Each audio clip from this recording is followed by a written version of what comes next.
Boa tarde a todos. Hoje nós reiniciamos, né, o projeto Terças do NUPSA, agora no modelo em casa, e é com grande prazer que nós convidamos o professor José Barbosa dos Santos a falar sobre o tema de trabalho dele, um projeto muito interessante, muito importante, e o nome da palestra vai ser Fitorremediação como inovação tecnológica da diminuição de resíduos de herbicidas no ambiente. Já agradeço muito por ter aceito o convite. O professor José Barbosa é um pesquisador, grande pesquisador, e tem muitos compromissos e nos agraciou com a possibilidade de escutá-lo proferir sua palestra. Então, espero que todos aproveitem e façam perguntas à vontade ao professor após a palestra, que é realmente um tema de grande importância científica e ambiental. Professor, fique à vontade. Mais uma vez agradeço pela sua presença e vou fechar meu microfone para que o senhor possa falar. João, professor César, agradeço o convite. Eu espero que realmente contribua aí, né, com esse evento de vocês, que parece que é permanente na instituição. Parabenizo, professor, pela organização. Esse tipo de veículo, né, de comunicação da ciência, ele é necessário, seja na educação direta na universidade, seja como extensão. Obrigado, professor, pelas palavras aí. Eu não sei se eu sou merecedor delas não, né? Sou mais um dos batalhadores na ciência brasileira, né, que sofre a cada dia, mas a gente insiste na área.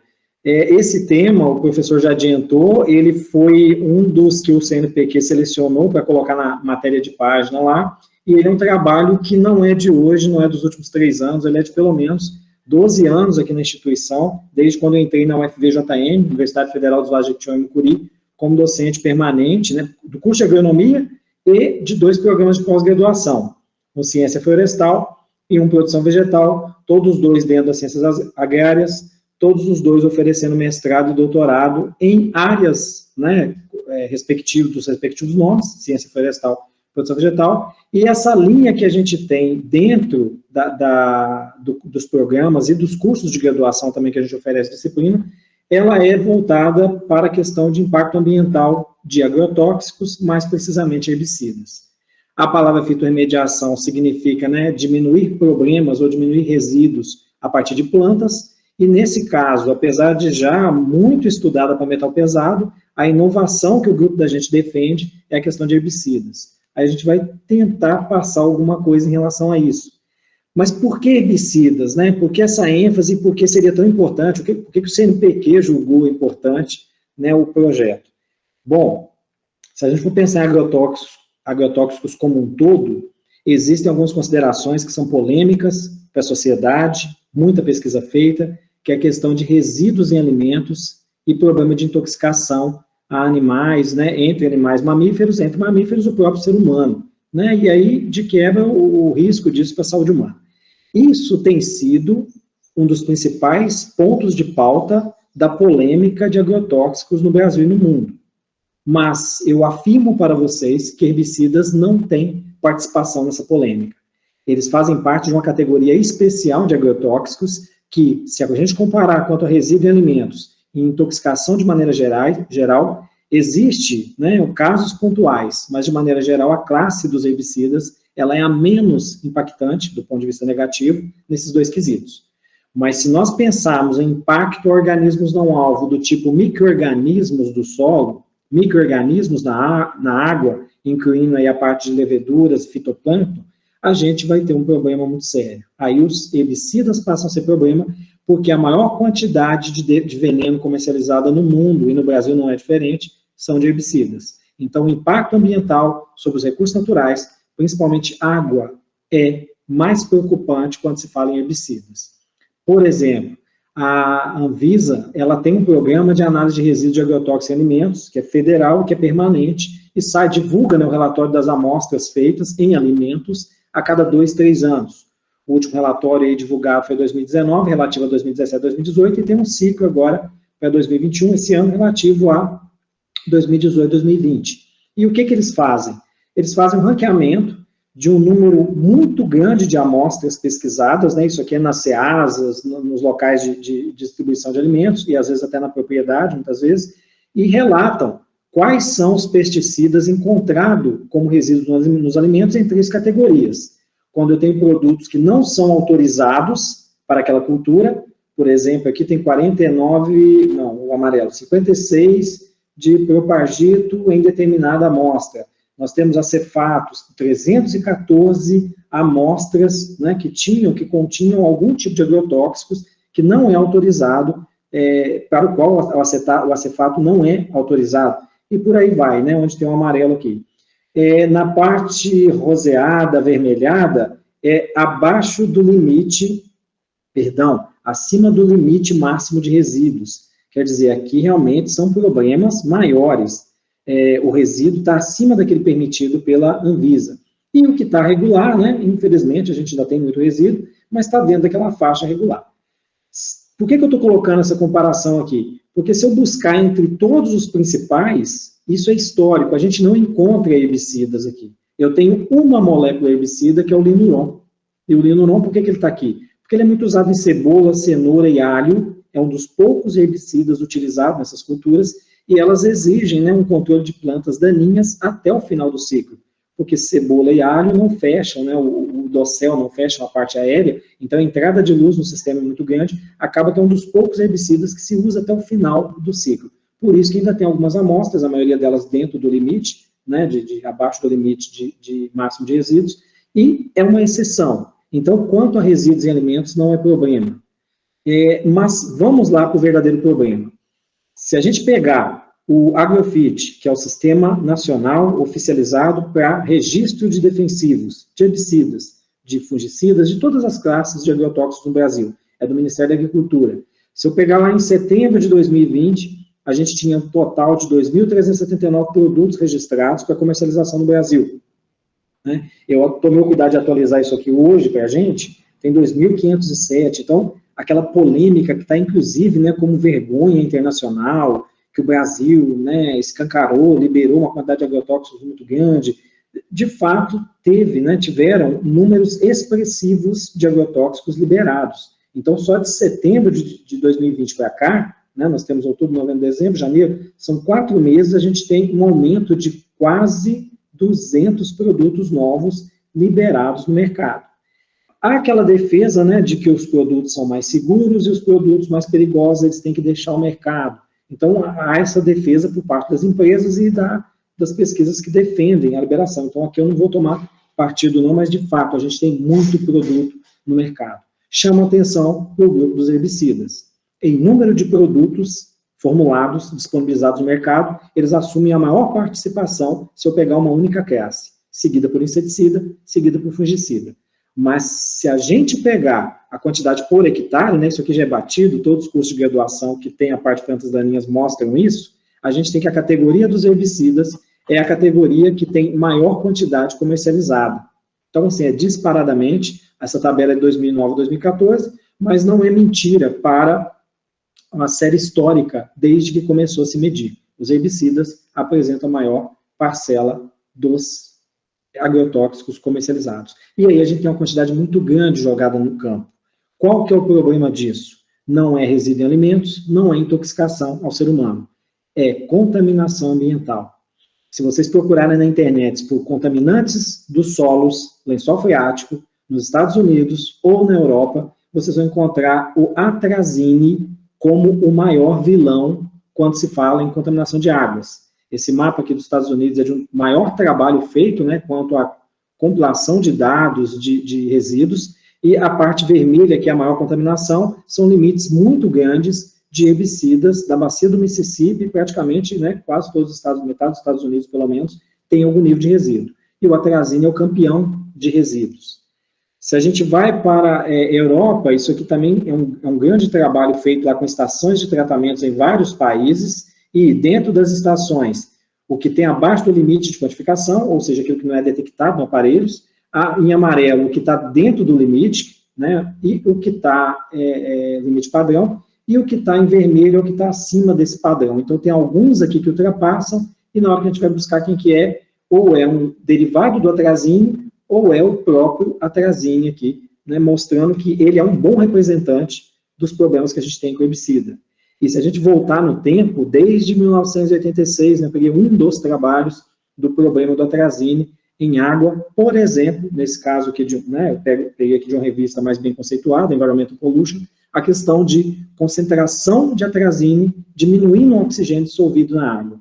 O impacto, gente, dos herbicidas, ele não é direto sobre os organismos não alvo, ele é indireto, principalmente por diminuir a capacidade do fitoplâncton de trabalhar no fundo das águas. Com isso, a gente tem uma diminuição de oxigênio, e aí a gente acaba tendo os efeitos, né, na cadeia, dado esse problema de diminuição do oxigênio. Então, tá, essa é a base, né, o que justifica o nosso estudo com fitorremediação.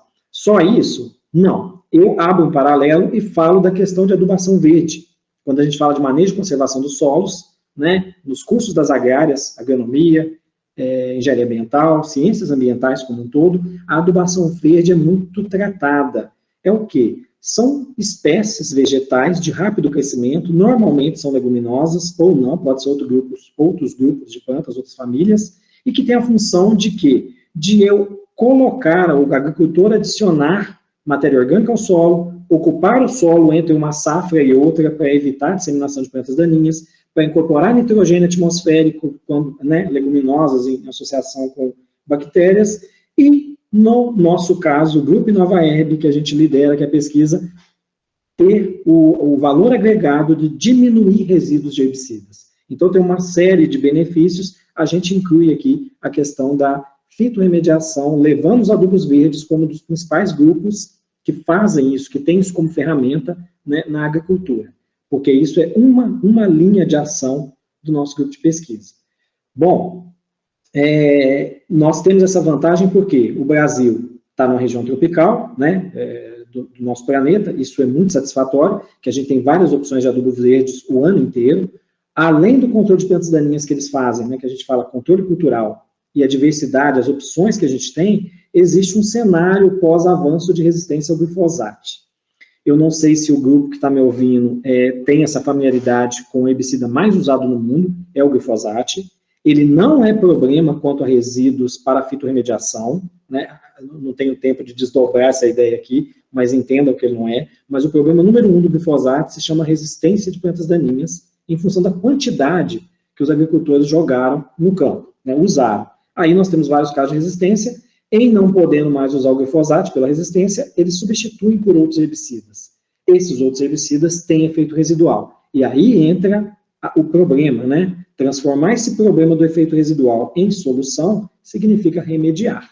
Aí não dá mais para prevenir, o problema já foi feito, plantas daninhas resistentes ao glifosato, volta-se com um monte de herbicidas para controlar plantas daninhas com longo efeito residual, e aí a gente tem um problema do resíduo. Esse resíduo fica na área. O Brasil evoluiu muito quanto a usar intensamente uma mesma área, plantar várias safras ao longo do ano. Se tivermos problemas de resíduo, então nós vamos ter problema com as opções de plantio seguintes. Acaba diminuindo o leque de opções. A adubação verde pode fazer esse meio termo, né? Ela pode ser cultivada entre a safra anterior, que usou um herbicida que tem efeito residual, e esse resíduo não ficar permanente para a safra seguinte, que a priori seria sensível ao resíduo do herbicida. Bom, defendido o adubo verde, a gente terminou uma parceria agora, né, uma etapa dela, né, a parceria continua com a Universidade de Wisconsin, o professor Rodrigo Werle, lá da universidade, nós tivemos um aluno, Vitor Ribeiro, fazendo um sanduíche lá, e o trabalho foi exatamente opções de herbicidas, todos aqui são herbicidas, para controle de plantas daninhas, uma vez que o glifosato está saindo de cena, por causa da resistência. Então, todos esses produtos, a gente já sabe, quando vira novidade lá, na verdade não é novidade, é o retorno de produtos já muito usados no passado. Quando veio a soja transgênica, deixou de utilizá-los. Com a resistência de plantas daninhas ao glifosato, volta a utilizá-los. E aí, esses herbicidas que foram muito usados no passado, voltam a ser usados lá. A gente sabe que é questão de tempo para que no Brasil também sejam bastante utilizados. O que eles têm em comum? Todos eles têm muito efeito residual. Eles deixam um efeito residual. Aí, gente, por que é que tem a questão de efeito residual, né? Por que optam por esse? Porque acaba que o controle de planta daninha fica mais barato para o agricultor, no sentido de, jogou um herbicida de efeito residual, ele controla as plantas que ele está vendo daninhas, e o resíduo permanece no solo por um tempo controlando. Mas chega um momento que deveríamos desligar, entre aspas, os resíduos. Mas isso não é possível, porque você não acaba de uma vez, né? Existe um decaimento de concentração no ambiente e isso se chama persistência do produto. Chega um momento que eu tenho um resíduo que ele não mais é suficiente para controlar a planta daninha, mas é suficiente para causar um estrago, né, uma diminuição de produtividade nas safras seguintes de espécies sensíveis. Tá certo? Esse efeito residual se chama carry-over, é uma expressão muito usada aí na área de daninhas. Então, montado esse cenário, né, eu volto aqui no tempo a falar de fitorremediação no Brasil. O crescimento das pesquisas foi de fato nos últimos anos, o apelo, né, foi citado o CNPq, mas o apelo mundial para pesquisas com fitorremediação tem sido muito grande, e ele tende a aumentar. Nós descobrimos isso quando nós decidimos pegar o mercado internacional, né, entre aspas, de pesquisa, ou seja, publicar nos periódicos internacionais. A aceitação foi muito maior do que nos periódicos nacionais, né? Nós vamos mostrar alguns trabalhos aqui. O diretório de grupo de pesquisa do CNPq, a palavra-chave fitorremediação, há 12 anos atrás, mostrava 24 grupos vinculados a 15 instituições de ensino e pesquisa, 0 vinculado a herbicidas. Hoje, né, hoje não, final do ano passado, tem mais de 60 grupos registrados no CNPq, 35 tem palavra-chave, né, linha de pesquisa, fitorremediação, e 5 deles, fitorremediação versus herbicidas.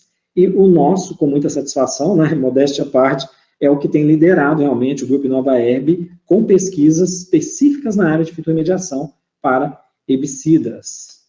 E aí, com base nisso, eu tenho que diferenciar aqui para vocês o que é algo mais defesa econômica e defesa ambiental, porque a gente sentiu isso nos últimos anos. A fitorremediação tem um apelo econômico e tem um apelo ecológico. Ela ganhou o gosto dos agricultores pelo apelo econômico, mas o ecológico é que a gente defende mais. Como assim? Então, vamos na fitorremediação com enfoque agronômico. É uma sucessão de culturas, abreviando a liberação da área com níveis de herbicidas residuais. Aqueles adubos verdes que eu falei, nós vamos selecionar plantas que consigam remediar a área por meio da degradação desses herbicidas residuais, permitindo maior quantidade de plantios, maior opção. Isso para o agricultor é muito bem-vindo, porque senão ele fica muito limitado na hora de usar a área. E com a fitorremediação você pode reduzir significativamente o intervalo entre a aplicação de herbicida e a semeadura de espécies cultivadas, né, sensíveis à presença daquela molécula no solo.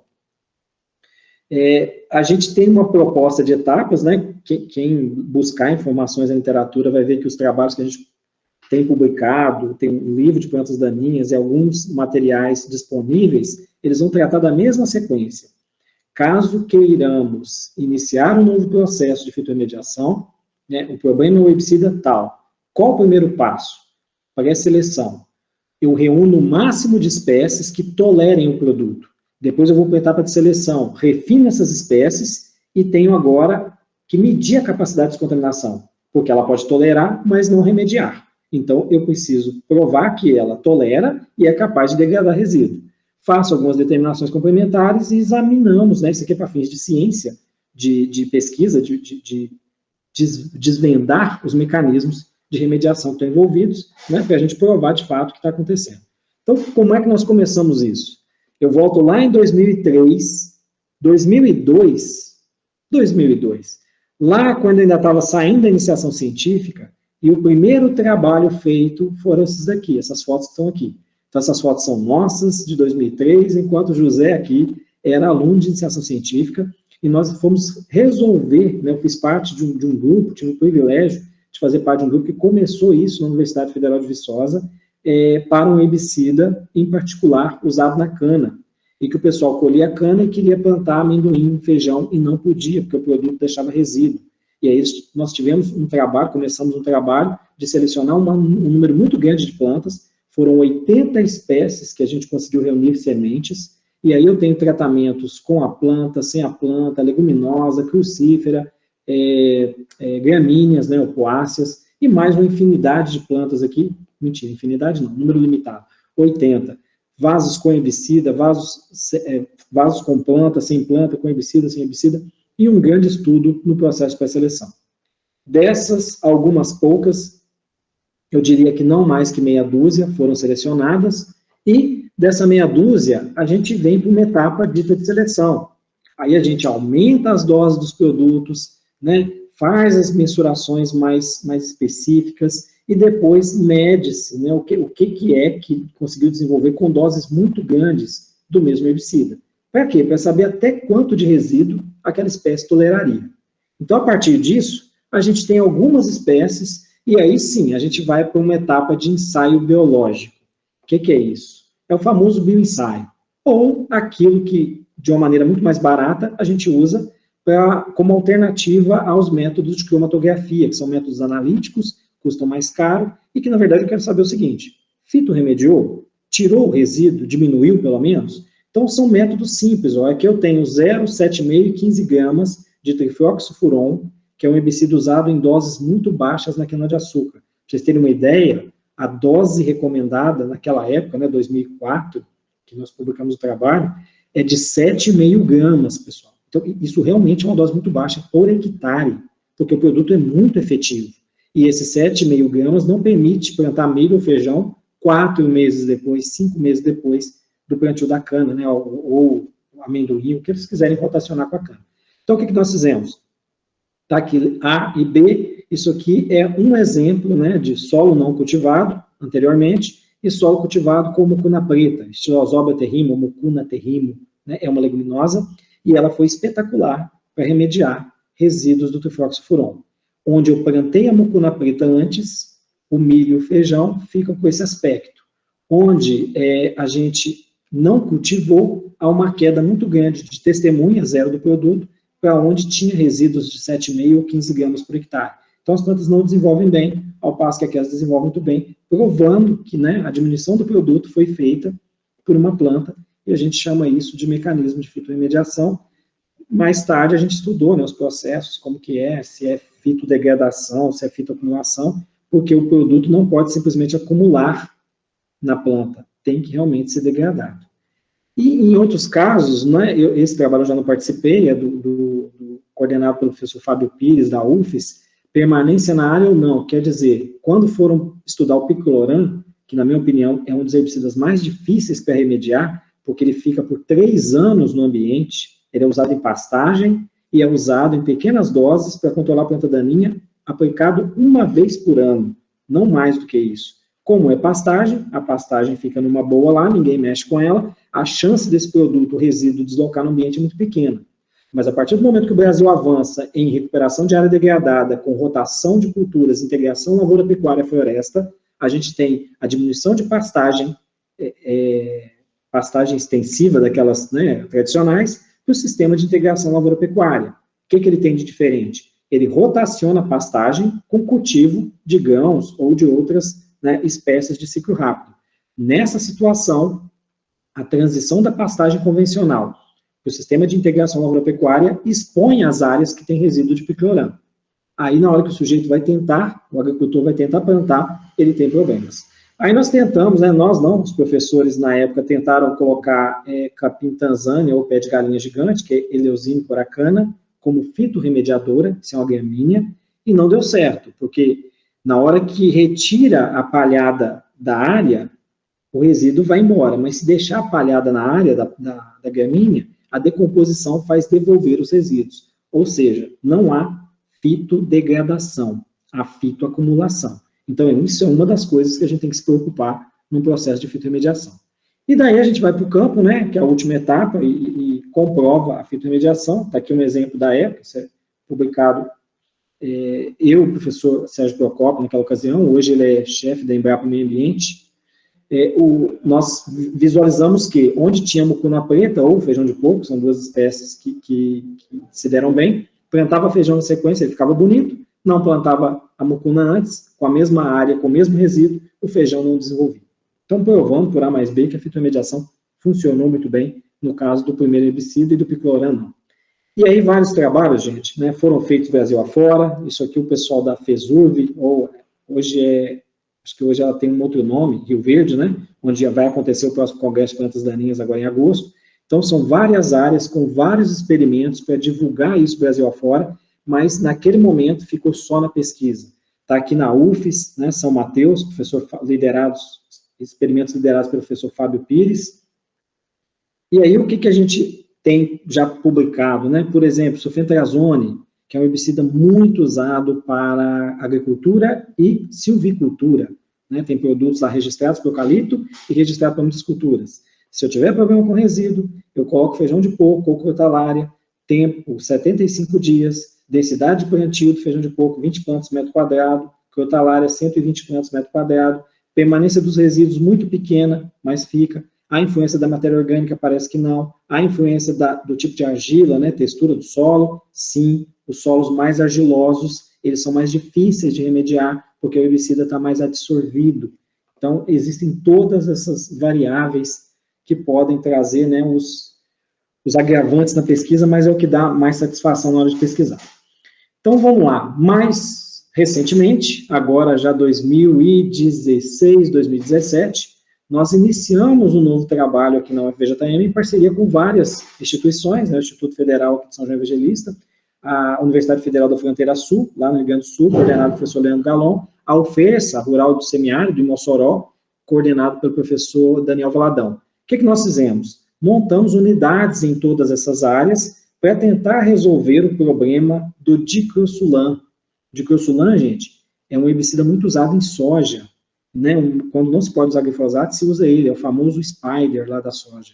Se vocês buscarem na bula do dicrosulan e digitarem lá, Ctrl F lá, girassol, vai estar escrito lá na bula dele, esse herbicida, uma vez aplicado, não se pode plantar culturas como girassol por 18 meses.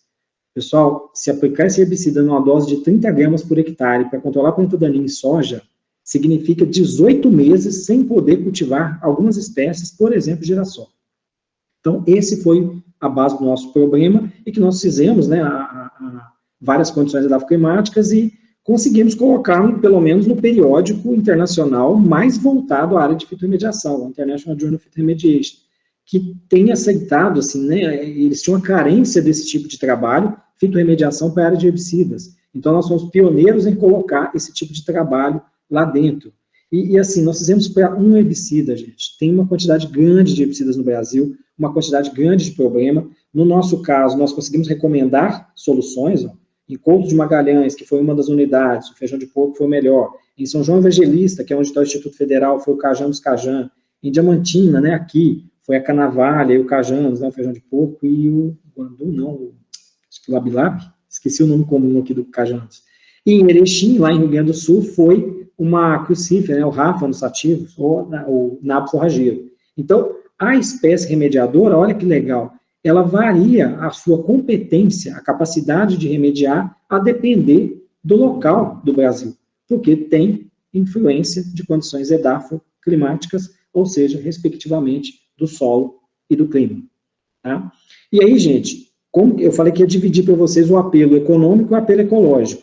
Isso que eu falei até agora foi o apelo econômico e normalmente são herbáceas as fitorremediadoras. O que a gente prega? Otimização do uso das áreas agrícolas por meio de uma fitodegradação, não vale se a planta fitoacumular, ela não pode, tem que degradar, tem que combater o efeito que eu chamei de carry-over, aquele resíduo de herbicida que não dá mais para controlar a planta daninha, mas que é problema, e várias espécies já estão recomendadas por número mínimo de herbicidas. Então a gente tem aí uma vida inteira de pesquisa ainda, quem quiser trabalhar com isso tem muita coisa para fazer, porque tem muito herbicida ainda para se pesquisar. E são opções ao pousio essas espécies. Isso há uma aceitação muito grande na agricultura, porque isso significa otimizar as áreas, significa ganhar dinheiro por parte do agricultor. Mas a menina dos olhos da nossa pesquisa, e que o CNPq selecionou como página de capa, é a parte ecológica. Foi quando a gente decidiu trabalhar com espécies arbóreas. Já não para poder colocar árvores no ambiente agrícola, porque não poderia, né? Mas uma diminuição dos resíduos que vão chegar nos cursos d'água por meio do enriquecimento de matas ciliares. Nós estamos agora combatendo aquele efeito provocado pelo escoamento superficial dos herbicidas, com as chuvas, né, problema de erosão, ou mesmo derivado da lixiviação, aquela quantidade que não fica na área, desce, que o agricultor, com muito pedido de desculpas, é a verdade, o agricultor dificilmente está preocupado com isso, porque não vai trazer problemas para ele, o problema ele joga para frente, né, e é um problema silencioso no meio ambiente. é o problema dos resíduos que não ficam na área. Ele desce o perfil do solo, chega no lençol freático e é carregado para as águas. Nesse sentido, a seleção de espécies arbóreas como remediadoras ganhou, né, um ibope muito grande, porque há um enriquecimento de zonas ripárias, matas ciliares, ou mesmo uma faixa ciliar à mata ciliar, uma faixa adicional a elas, que pode inclusive ser mixado com gramíneas. E por último, e a gente também tem uma quantidade de trabalhos aqui muito boa, é com macrófitas. Aqui já são plantas da água, né, que crescem sobre a água e que diminuem a quantidade de resíduos presentes na água. Isso é mais delicado, é mais polêmico, porque a própria planta pode se tornar uma invasora perigosa. Então tem que combater o efeito provocado pela presença direta do herbicida. O potencial das plantas é muito grande, mas elas não podem se tornar daninhas. E o principal mecanismo aqui é risofiltração, ou seja, as raízes, né, filtrando a água e pegando esses herbicidas, diminuindo eles ou não. Porque se as plantas da água acumularem, a gente deixa crescer bastante, tira isso da água, como ilhas flutuantes, tem sido muito usado na Europa para tirar, para fitorremediar resíduos de poluição urbana, esgoto urbano. E a gente, né, adequou o negócio para herbicidas. Então, gente, de uma maneira bem didática, aqui um corte transversal no que é uma mata ciliar, área agrícola e o curso d'água, né, somente as árvores, o extrato arbóreo aqui maior, né, ou o extrato vegetal arbóreo, que é o de maior estatura, tem capacidade de raízes chegar no lençol freático. As outras plantas não têm essa capacidade.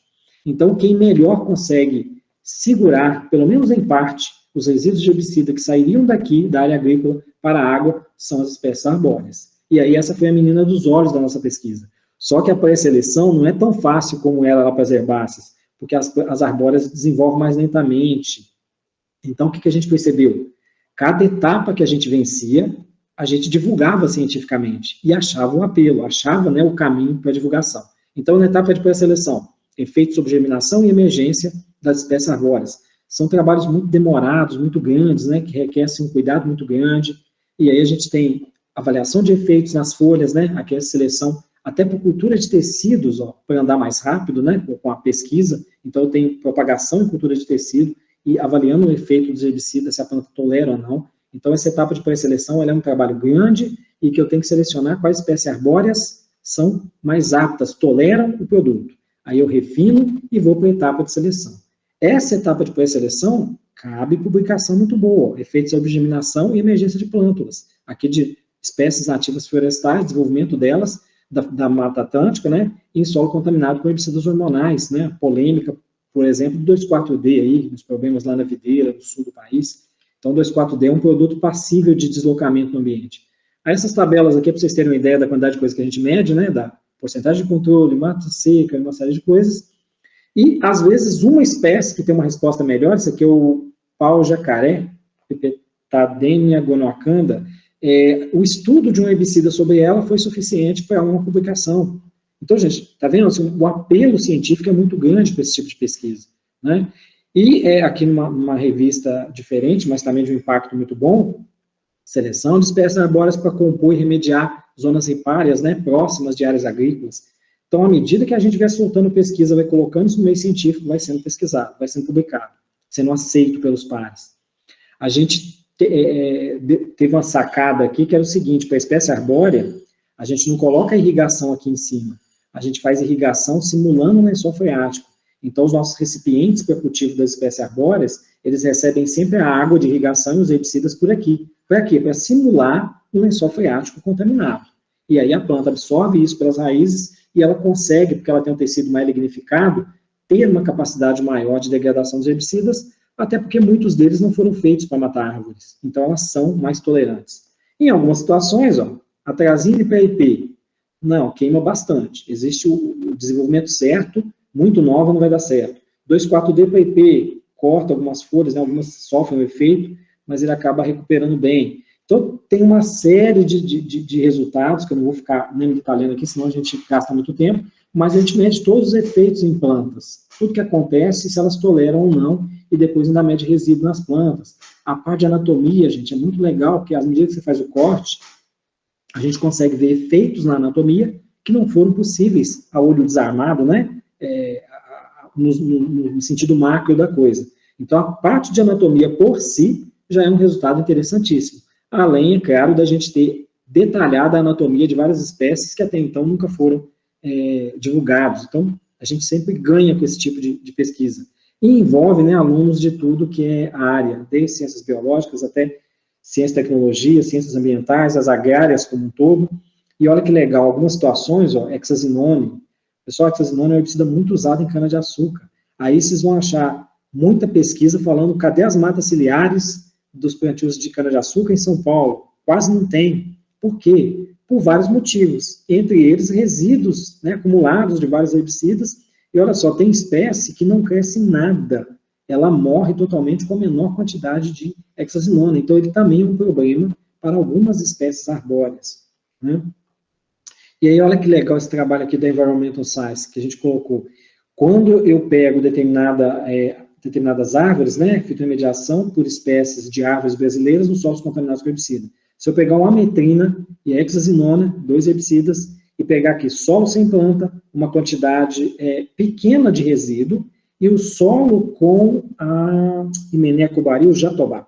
O solo com jatobá, uma quantidade muitíssimo maior de resíduo. O que quer dizer isso? Mas a espécie arbórea está aumentando o resíduo, professor, isso não é interessante. Não, na verdade, o solo sem planta, o herbicida passava direto, tá certo? E chegava no curso d'água. Quando eu tinha uma espécie arbórea, ela reteve, isso tudo aqui na rizosfera. Olha que legal. Então, isso é interessante. Uma vez retido na rizosfera, o trabalho da microbiota associado às raízes é de degradação. Então, com o tempo, isso aqui tudo vai ser degradado, né? Ou a probabilidade é muito maior. Então, isso é um resultado interessante. Para outro herbicida, a mesma coisa, apesar de menos efetivo, mas também o acúmulo é muito maior, porque, né, é na rizosfera das plantas que a gente tem dezenas a centenas de vezes mais micro-organismos do que fora dessa área. A título de curiosidade, gente, da Europa, eu digitei Europa, ilhas flutuantes, né, no Google. Vocês vão achar essas coisas aí, ó. Isso não é trabalho feito para fitorremediação de herbicidas, e muito menos no Brasil. São alguns exemplos da Europa de trabalhos feitos lá com ilhas flutuantes. Isso é no caso das macrófitas, né? Há um cuidado muito grande, há uma preocupação grande dessas plantas não virarem invasoras, perigosas nos cursos d'água. Então, elas filtram a água, diminui muito a poluição nas águas, e a gente trouxe a ideia para herbicidas, né? De novo, publicação bastante interessante, com hexazinone de novo, porque ele caminha muito, ele chega muito na água. E está aqui, ó, alface d'água e o água-P, 2 plantas espetaculares para acumular resíduos de herbicida. Onde eu tinha as plantas, onde eu não tinha planta, aqui eu não tinha planta, aqui eu tinha planta, a pístia, que é a alface d'água, a icórnia, que é o água-P, com uma dose menor, com uma dose maior, e isso é significativamente maior do que não ter planta. Ou seja, quando eu não tenho planta, o herbicida fica deriva no ambiente, na água nesse caso. Quando eu tenho a planta, ela acumula isso muito bem. E aí eu tenho que tirar ela da água, né? Aí nós temos as limitações, por isso que eu falo que é mais polêmico quando se fala de espécies aquáticas. Bom, pessoal, e o que nós descobrimos de mais legal, a cereja do nosso bolo nesses 10 anos, 12 anos, né, 2008, 2020, foi que os micro-organismos da rizosfera é que são os heróis, é que são realmente os principais responsáveis pela degradação. Então, a planta, ela abriga uma comunidade microbiana, essa comunidade microbiana tem um papel, né, associado à rizosfera de várias funções. Uma delas é risodegradação de poluentes, ou a degradação pela rizosfera, ou a biorremediação, como a gente está acostumado a ver. Nós decidimos escolher uma planta, e um herbicida, escolhemos o atrazine, que é o mais problemático no mundo, e fizemos um experimento mais sofisticado. Né? Como? Nós decidimos, né, cultivar isso aí por 3 anos, plantas aqui, foram bombonas de 250 litros, por quê? Porque a gente não podia ficar jogando herbicida no ambiente para fazer a pesquisa. Então, nós temos um ambiente de contenção, esse ambiente ele é mais ou menos esquematizado assim, espécie arbórea desenvolvendo por 3 anos, uma quantidade de pedra, areia e sol propriamente dito, isso aqui com mais de 1 metro, 1,20 m de altura, e eu tinha um tubo de alimentação aqui por baixo, onde eu jogava água e a quantidade de herbicida. E nós, o que nós fizemos, né, tanto aqui quanto um experimento sofisticado, nós coletamos amostras de solo dessa planta em ambientes com sem herbicida para ver a funcionalidade da comunidade microbiana. Isso não é barato, gente, isso não é fácil, né? Está aqui a Luciana desenvolveu o doutorado aqui com a gente, hoje professor aí no norte do Brasil, e nós fizemos um sequenciamento completo do genoma dos micro-organismos específicos da rizosfera do ingá e da cesalpínia. O ingá, né, conhecido de todo mundo, e a cesalpínia é o pau-ferro, todas duas representantes aí da flora brasileira, flora arbórea brasileira. E fizemos a análise dos dados e a anotação de função, comparando com os bancos mundiais de dados, para saber o que tinha, né, de diferente. Então, gente, isso aqui dá para eu ficar falando muito tempo. Eu não sei como é que eu estou ainda de tempo aí. Está quase isso. Vai dar certo aqui para encerrar. Mas o que é que a gente percebeu? Então, a análise metagenômica revela o mecanismo de biodegradação do atrazina promovido por espécies arbóreas. Nós apresentamos ao mundo uma nova rota de degradação do atrazina por plantas de ingá e de cesalpínia férrea, né, de ingá striata, cesalpínia férrea, pau-ferro. E aí, pessoal, olha que legal, se a gente tivesse mais tempo para poder ficar pesquisando, né, a gente tem aqui funções nas plantas, olha que legal que é a análise metagenômica, né, vocês devem ter alguma aula de biotecnologia no curso de graduação, né, faz parte do componente curricular, e lá se aprende a extração de DNA, o famoso PCR, né, que está na moda agora com a análise de teste de COVID, mas que é uma das etapas quando você vai fazer extração de DNA para replicação e análise de metagenômica. A metagenômica depende do sequenciamento e todo o DNA ele é compilado e com base em banco de dados mundiais, a gente tem cada sequência para que ela serve na planta.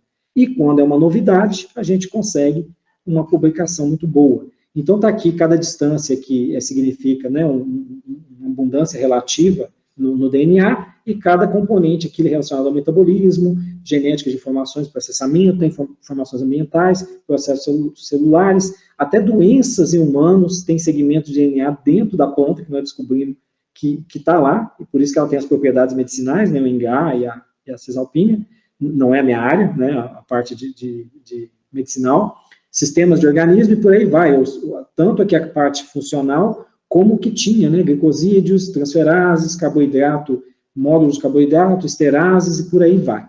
E o que mais nos interessava que são as funções. Função desconhecida, até hoje não catalogada por ninguém, função de transporte de aminoácido, de produção de energia, de replicação, combinação, transporte de carboidrato, transdução de sinais, transcrição, até a gente refinar e chegar no, né, filé mignon da pesquisa. Nós identificamos os genes ATZ-D, ATZ-E, ATZ-F, dentro de segmentos que nunca tinham sido antes relatados para alguns micro-organismos em particular. Então, Clavibacter, e tem uma outra daqui a pouco aqui, que isso aqui foi só para uma planta, que nós desvendamos o mecanismo de degradação do atrazina.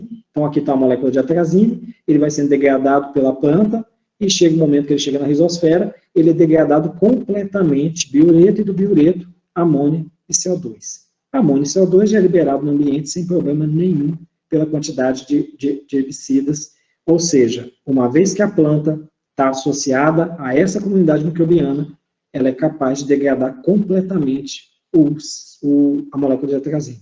Ou seja, gente, se no momento que vocês estão recomendando recomposição de matas ciliares, se essas matas ciliares estão ajusantes de campos agrícolas, então algumas espécies podem ser prioritárias na recomendação. Eu poderia colocar 100 espécies aqui. Qual que eu tenho 100 espécies à minha disposição, vou colocar 10. Quais são as 10? Respeita-se primeiro a questão de bioma, né, representativa do bioma, e checa na literatura se ela tem também a capacidade de fitorremediação. A gente está começando isso agora, mas numa revisão aí, né, muito superficial, nós já temos pelo menos umas 30 espécies muito bem catalogadas. Isso já está sendo absorvido pela sociedade? Não. A iniciativa do CNPq de fazer a propaganda é exatamente tirar da academia, né, está restrito à academia, a gente começa com esse trabalho intenso de divulgação. Essa satisfação que eu tenho aqui de apresentar para vocês, o privilégio, né, agradeço novamente o professor de estar me convidando para mais esse momento de apresentação, é mais uma ação de extensão, de divulgação disso, porque a sociedade ainda não sabe dessas coisas, é muito novidade. E para vocês que estão aí na academia, isso é um baita ponto de pesquisa, excelente, né, como é que fala? A carência internacional de informações é muito grande, então a gente precisa ter mais resultados quanto a esse tipo de coisa. E aí, onde que a gente quer chegar, né, já caminhando aqui para o final com o tempo que eu tenho, a gente quer chegar num Programa Nacional de Gestão de Resíduos e Herbicidas. A gente está em fase de preparação de um livro, né, que exatamente tem esse tema, né, não é ainda o título, mas é o tema. É um Programa Nacional de Gestão de Resíduos e Herbicidas, onde a gente quer, de fato, ter um compilado de informações sobre resíduos dos produtos, para gerar uma série de algoritmos, para a gente poder afirmar, né, quem sabe, em aplicativos, que me dizem o seguinte: com um determinado resíduo, com determinada condição de solo, de clima, e em tal região do Brasil, esse resíduo vai durar por tanto tempo. Eu não preciso tomar nenhuma atitude. Não, vai me trazer problema. Esse problema é ambiental. Eu preciso adotar os critérios. Não, esse problema não vai ser ambiental no curso d'água, ele vai ser na própria área, porque o resíduo vai ficar lá. Vai ter problema na sucessão. Então, a gente quer gerar um banco de dados que permita ao agricultor ter essa informação muito rápida. Né? O que vai acontecer uma vez que eu decidir aplicar o herbicida? Né? Se vocês checarem hoje na internet, a cada dia sai polêmica, né? Você tem problemas sobre abelhas, polinização, nossa, que problema é esse? Ambientalmente é um dos problemas mundiais. A questão de água, né? Esse ano nós tivemos, no final do ano passado, uma quebra de paradigma. A água começa a ser comercializada na Bolsa de Valores. Gente, isso é um antes e depois, né, da questão de águas no mundo.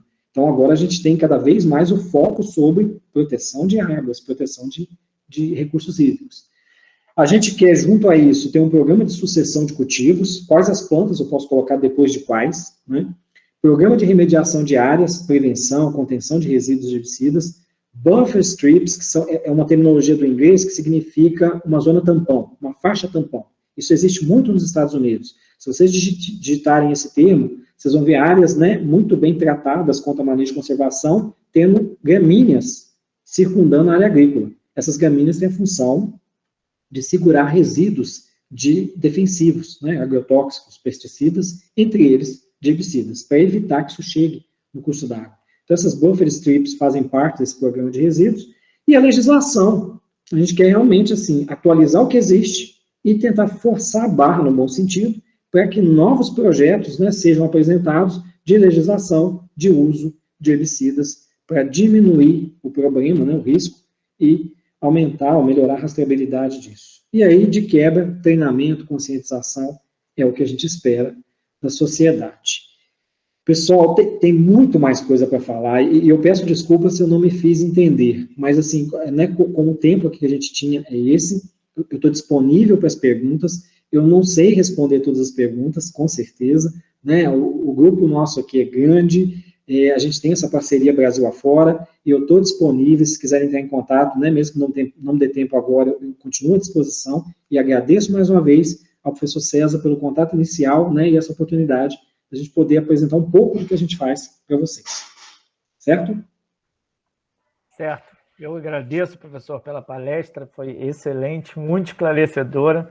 Algumas perguntas que eu ia fazer já acabou que você respondeu no final. Não sei se o pessoal, vou abrir as perguntas para todos, mas eu já queria fazer uma inicial. Na verdade, era uma pergunta, mas você respondeu. Nós, em 2018, participamos, a Unirio, na verdade, participou de um projeto junto ao INCRA de regularização de assentamentos agrícolas. Na época, eu tive a oportunidade de visitar alguns assentamentos no norte do país, no sudeste, aqui em Campos, onde eu resido, e alguns desses assentamentos, os agricultores lançam muito agrotóxico, mesmo herbicida principalmente, mesmo sem a consciência de que isso traria um grande malefício, principalmente ao ambiente, e a eles também, que vários deles apresentaram problemas de saúde ao longo dos anos que usavam agrotóxicos no geral. E aí a minha pergunta era essa, se você já tinha alguma demanda a nível de uso mesmo dessas plantas, desses exemplares a nível de campo para agricultores, já tinha um trabalho de extensão nisso, porque é um grande problema no Brasil, e isso realmente, essa pesquisa, quando levada a campo, quando levada a uso por eles, será, né, um benefício muito grande para os agricultores, não só para eles, mas para todo o ambiente utilizado por eles, e é uma extensão grande de territorial a nível não só de cidade, a nível nacional, e que realmente tem uma chamada ecológica muito grande. Aí a minha pergunta seria essa, mas você acabou respondendo se já tinha alguma coisa se já estava sendo estabelecido algum contato com agricultores para começar a levar isso adiante. Pois é, então, professor, de fato, a pesquisa né, anda a passos muito lentos, né? É assim a pesquisa. A gente há muito tempo está tentando bater na tecla, mas sem sucesso, porque às vezes não vê muita importância, não acredita que o problema realmente existe, mas a partir de uma parceria com a UFV em Rio Paranaíba, o professor Marcelo Reis, eles têm um problema muito grande lá, porque planta-se muito olerícolas, principalmente cenoura, alho e batata. E aí eles têm um problema sério, que as terras são arrendadas e os locais de arrendamento não têm o histórico do que foi usado antes, e acaba tendo resíduo de herbicidas. E aí os prejuízos chegam a alguns milhares, e eu cheguei a ouvir milhões de reais com uma empresa maior, né, aí nós estamos falando de muitos hectares, quanto a batata e cenoura perdido. E aí sim, eles demandam a informação e querem, aí já tem recomendações, né, por exemplo, tem gramíneas muito interessantes, né, braquiária, ela é um problema muito grande quanto a invasora, mas nessas áreas ela é uma solução muito boa. A braquiária tem uma capacidade muito grande de diminuir vários resíduos. E assim, eu estou falando para vocês de herbicidas, mas é igual você falou, professor. À medida que se visita a sociedade, os problemas, eles não são só da classe herbicida, são de outros contaminantes. Aí tem as particularidades, né? Eu fechei aqui em herbicida, mas uma mesma planta poderia também diminuir resíduos de fungicida e inseticida. Né? Aí tem aqueles cuidados adicionais da contaminação da cadeia, na questão de nível trófico, né? À medida que um animal se alimenta da planta, aí ele pode bioacumular isso e pode ser um problema. Não acontece isso com o herbicida, exatamente pela quantidade ser degradada muito rápido. A gente descobriu que o herbicida não passa para dentro da planta. E se passar, o efeito já vai ser tóxico logo, porque ele foi desenvolvido para matar plantas. Né? Então, quando ela tolera mesmo, e é micro-organismo que está fazendo o papel. Uma outra pergunta que eu ia fazer, por exemplo, você chegou a trabalhar com algum exemplo de planta que poderia ser comestível, por exemplo, ela ter o papel de fitorremediadora e ainda, por fitorremediar, ainda ter a ter a característica de ser uma punk, por exemplo, comestível? Existem exemplos assim?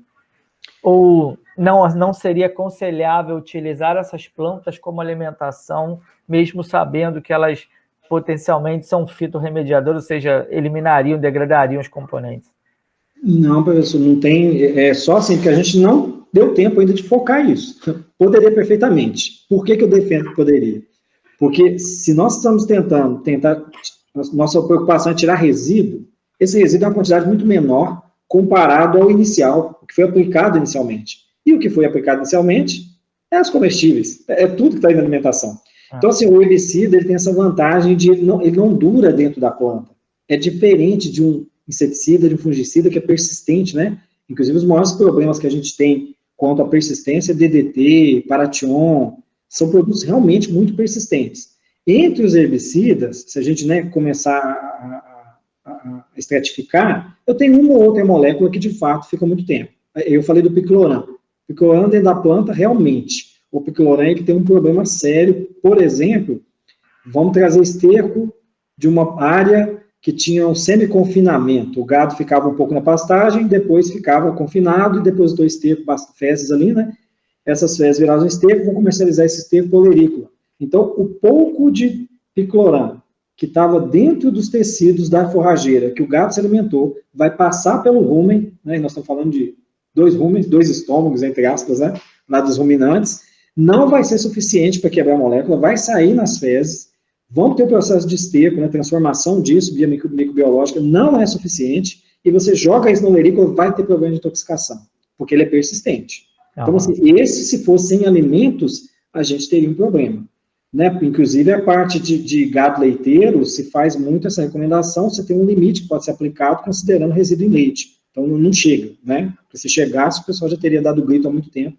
Não tem. Mas, de maneira geral, respondendo, é perfeitamente possível. A pesquisa que a gente fez, que está publicada, foi com opções de produção de etanol.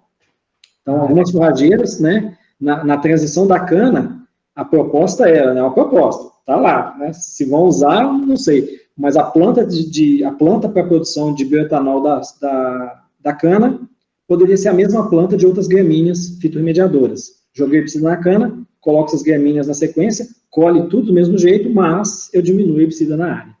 Aí, se fitoacumular, não tem problema, porque na produção de etanol vai tudo embora. Vai, verdade. Isso foi publicado, deu certo.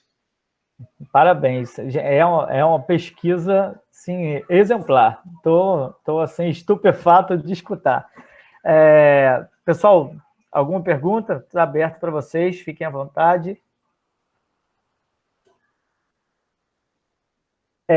Professor José, não sei o que você acha dos transgênicos, mas esse projeto de fitorremediação, de certa forma, tira o peso dos transgênicos, tira o peso das costas dos transgênicos, né? Porque uma das coisas que as pessoas mais debatem é o fato de, a partir do momento que se começou a usar os transgênicos, a quantidade de herbicida ter aumentado drasticamente, com isso a resistência das ervas daninhas e o uso de demais herbicidas. Se começam a projetos desses de fitorremediação funcionarem, isso ser realmente utilizado no campo, que espero que aconteça em breve, isso tira, de certa forma, o peso do que a gente chama de transgênico e que, a priori, teria uma outra função, não de usar herbicida, mas de melhorar o cultivo de algumas plantas que não poderiam ser cultivadas em determinados lugares e etc. O que você acha disso, professor? Então, professor, isso é o assunto quente da disciplina aqui de planta daninha na pós, viu? Você pegou o tema mais difícil, porque tem muitas variáveis. De fato, o sistema com transgênicos para herbicidas é diferente do transgênico para inseticida para fungicida. Quando faz uma transgenia numa planta para inseto ou bactéria, a planta é melhorada, entre aspas, né? Ela é mudada para não receber o inseticida, para não receber o bactericida. Mas no caso do herbicida, não, a planta é mudada para receber mais herbicida. Aí pode jogar à vontade, porque não vai causar efeito nela. Né? Então, é muito injusto o sistema de transgenia para herbicidas, e a polêmica é o glifosato, soja transgênica. Essa foi a maior de todas. O sistema, se a gente fala de glifosato, ele está se estrangulando sozinho. Por quê? Ele chegou no momento crucial, assim, dado o grande uso, para-se de usar glifosato, porque começa a ter planta resistente para todo lado. Comparado aos problemas de resíduos no ambiente, o glifosato é o menos problemático. Me entendam bem, eu não sou favorável a veneno, mas eu defendo que entre os herbicidas, se você tiver que usar herbicida, que seja o glifosato, né? Aí faz parte do manejo integrado, rotacionar, mecanismos de ação, aquela coisa toda. Aí vem os outros herbicidas, porque a transgênica já não está mais valendo, não tem mais por que plantá-la.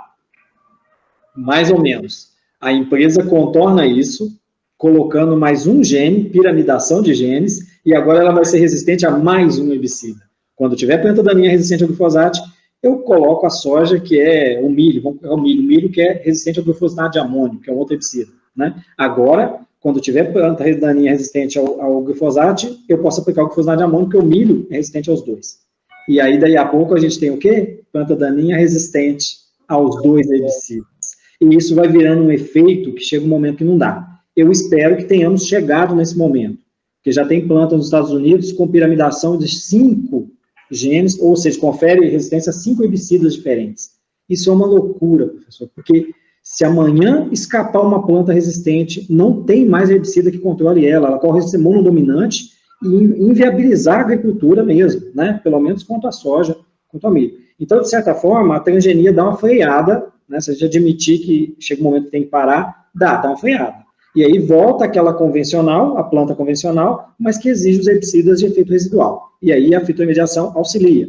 Ok. Mas eu não vou mentir, não. Eu enxergo, eu não sei falar se é infelizmente ou felizmente, mas eu enxergo um cenário de que se a fitorremediação colar, um dos potenciais é com plantas transgênicas. Plantas fitorremediadoras transgênicas. Isso, sim, eu não duvido disso. Que acaba que, não, peraí, está demorando tanto o processo de seleção de planta, é moroso, aí a empresa vai, não, eu quero lançar um fitorremediador agora. Programa né,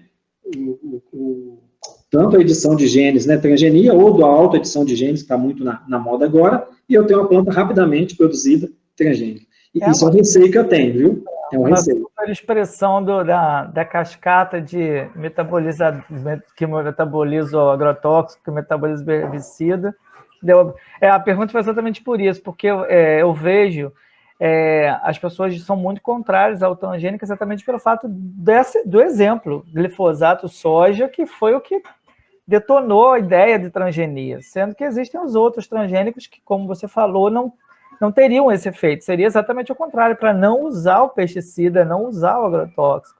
E aí sempre foi muito burdoado, a palavra transgênica era burdoada. O que acontece é que eu acho, o que eu vejo, que daqui a alguns anos essa possibilidade de usar as plantas como um agente fitorremediante, acho que é uma questão de tempo para que surjam mesmo os processos de melhoria das plantas, para que ou mais espécies sirvam de fitorremediadoras, ou aquelas que servem sejam cada vez mais potencialmente modificadas para que façam isso mais rápido, principalmente essas plantas de grande porte que levam tempo para poder fazer o crescimento e fazer o efeito que fariam no ambiente. Professor, você quer ver uma polêmica de verdade? Vamos lá.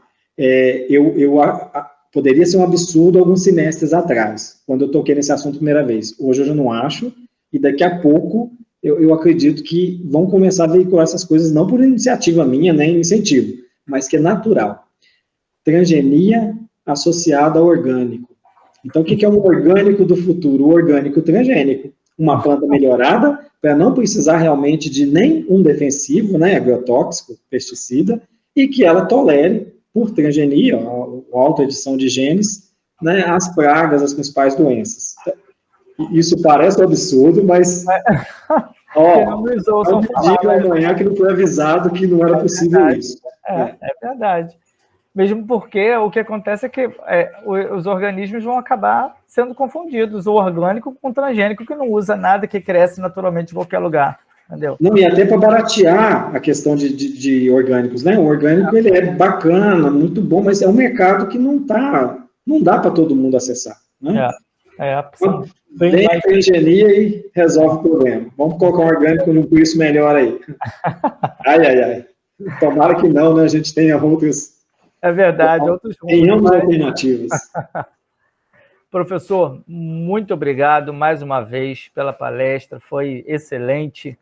Alguém quer fazer alguma pergunta? As pessoas são tímidas, né? Você já percebeu que as pessoas no Google Meet são tímidas. Não teve uma palestra que eu via muita gente perguntando, só eu, na verdade, que saio perguntando direto. Não, mas é assim mesmo, isso é normal. Alguém levantou a mão aí.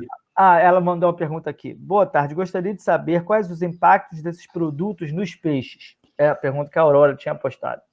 Pois muito bem. Obrigado. Dificilmente, né, nós vamos ter assim, as concentrações de herbicidas. Então, vamos pegar o grupo dos herbicidas, tá?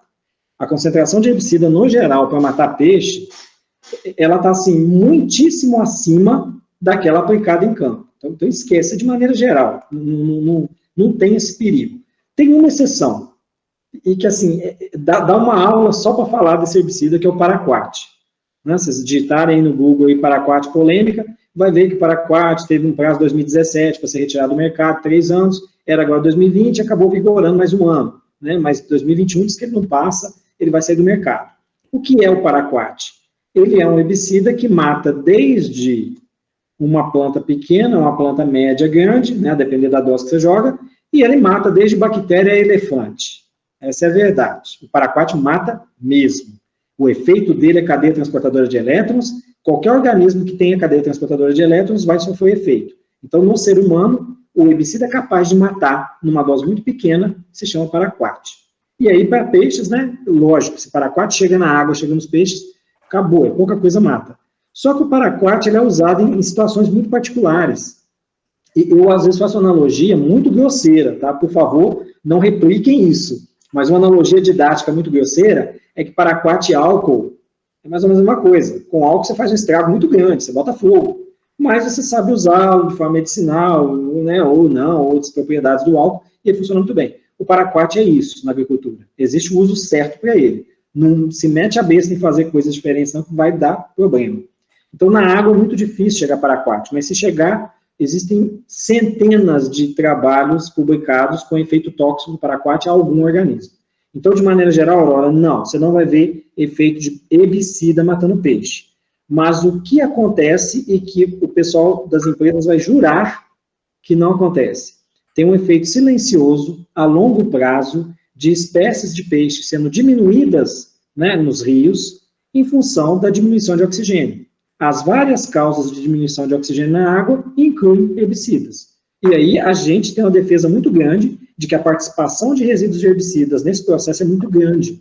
Então a morte do peixe é indireta, né? Não a morte direta, mas aos poucos, aquelas espécies menos tolerantes ou mais suscetíveis à baixa concentração de oxigênio dissolvido em água são as que vão sumindo dos rios, né? Tem aquela máxima que os antigos contam, que não consegue achar mais tal peixe aqui, antes tinha muito desse, hoje não tem, só vai ter, sei lá, como é que fala? Carpa ou cará, não sei como é que chamam as espécies que são mais tolerantes, né? Então, a minha opinião, Aurora, é essa, tá? Que você não tem um efeito direto, é muito pouco provável, não vou dizer que não mata, mas aí a concentração tem que ser muito alta, né? Um caminhão transportando glifosato tombou em cima do rio. Vai dar um problema grande, vai matar muita coisa aí, mas por causa do excesso de produto, é muita quantidade. Você não vai achar um caso de uma pessoa que morreu ingerindo diretamente glifosato. E olha que tem um trabalho norte-americano com a pessoa que ingeriu meio litro, e ela não morreu. Mas se fosse paraquat, bastaria uma colher de sopa. Tá? Bastaria uma colher de sopa. Então o paraquat, ele é uma exceção, os herbicidas de maneira geral não tem esse problema. Ela agradeceu pela resposta, professor. Mais alguém quer fazer alguma pergunta? Fique à vontade. De qualquer maneira, enquanto eles estão, a gente espera para ver se eles vão fazer perguntas ou não. Te agradeço mais uma vez, professor José. Muito obrigado pela presença, por ter aceitado o convite. Foi uma honra para a gente. Eu sei que não dá para fazer visitas, mas espero que quando a Unirio abrir as portas, você vai ser sempre bem-vindo aqui no nosso laboratório.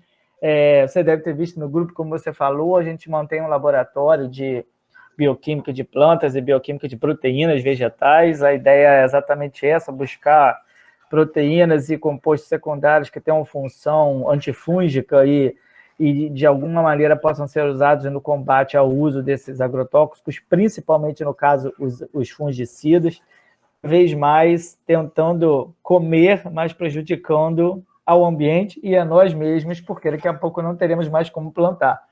Então, é um assunto que tem fundamental importância, que se nós não tomarmos cuidado, não começarmos a pensar, já deveríamos estar pensando há muito tempo, mas agora essa demanda está aumentando por conta da problemática também cada vez maior, mas se nós não começarmos a trabalhar mesmo pesado nisso, em algum momento nós teremos grandes problemas e cada vez mais sérios. Então... Isso aí, professor. Só complemento, dando os parabéns para essa turma que está aí presente aí, essa geração nova aí. Pegar firme mesmo, gente. Se o curso de vocês é voltado às ciências ambientais, olha, assim, tem o que fazer, viu? Tem muito trabalho mesmo. Jamais pensem que vocês não têm mercado de trabalho. Vocês têm. E ele não é pequeno, não. Aí o que pode, né, ficar de fora, às vezes, é os menos preparados. Mas, né, aí de novo eu volto a parabenizar o professor pelas iniciativas aí, o pouco que eu vi, né, professor do grupo A, imagino que tem muito mais coisas e é garra firme mesmo, gente, tá? E aí, da mesma forma, a Diamantina está aqui de braços abertos, né, gente? Claro. A disposição de vocês. Ao contrário daí, aqui a gente teve o privilégio de não precisar parar as pesquisas, pessoal, porque apesar das aulas terem sido suspensas, o tipo do campus JK, da UFJM, né, aqui em Diamantina, é uma área muito aberta, é diferente do Rio de Janeiro, né? A densidade populacional aí é muito diferente daqui. A gente consegue manter um distanciamento muito bom aqui das pesquisas, então os alunos continuaram direto aqui. O nosso laboratório deve ter uns 30 metros quadrados só, entendeu? Até menos, é uma salinha. Na verdade, nós temos uma sala, 2 salas, então é quase impossível manter distanciamento social. Os alunos estão tendo que se revezar para ir um dia cada um, ou uma semana cada um, para poder terminar os trabalhos monográficos. Tá tensa a situação. Estamos na reta final, né? Agora a vacina está chegando aí, vamos fazer uma distribuição rápida. Torcer. Professor, mais uma vez, muito obrigado, parabéns pelo excelente trabalho, mais do que merecido a propaganda que o CNPq está fazendo, porque é um trabalho excelente. Parabéns mais uma vez. A gente não pode bater palmas porque você não vê, mas sinta-se aplaudido por todos nós. Muito bom. Muito obrigado mesmo pela presença. Eu que agradeço a oportunidade. Continuo à disposição daqui.